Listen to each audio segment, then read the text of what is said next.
Menyamakan persepsi membawa perguruan tinggi menuju arah lebih baik, berkualitas, dan sehat digelar Rapat Kerja Daerah Tahunan Kopertis Wilayah 8 tahun 2015. Rakerda dibuka oleh Sekretaris Direktorat Jenderal Sumber Daya Iptek Kemenristek Dikti, John Henry, kemarin di Badung. Koordinator Kopertis Wilayah 8 Profesor Dasi Astawa mengatakan, Rakorda ini dihadiri oleh seluruh pimpinan perguruan tinggi swasta dan ketua yayasan perguruan tinggi swasta dari seluruh Bali dan Nusa Tenggara. Rakorda ini akan membahas bagaimana menyamakan persepsi seluruh pimpinan perguruan tinggi dalam upaya membawa perguruan tinggi menuju arah lebih baik, berkualitas, dan sehat. Perguruan tinggi yang sehat akan menghasilkan putra-putri terbaik bangsa yang memenuhi kualifikasi, unggul, dan berdaya saing. Perguruan tinggi swasta seperti ini yang akan menjadi idola masyarakat ke depan.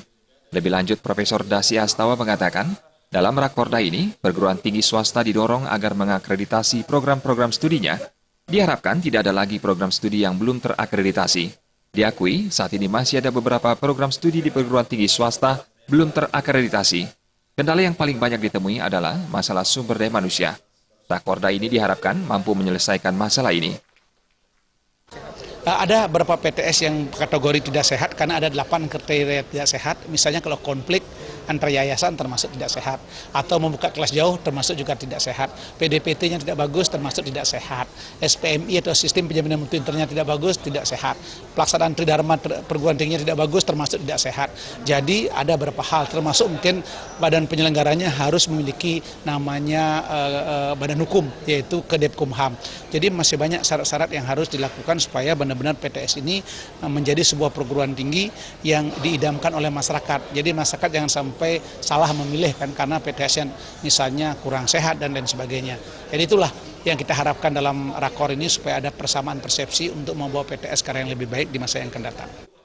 Lebih lanjut, Profesor Dasi Astawa juga mengatakan, beberapa PTS masuk kategori tidak sehat karena PTS sehat memiliki 8 poin persyaratan.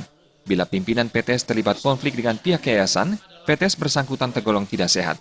Setelah rakor akan diformulasikan bagaimana membangun PTS yang sehat.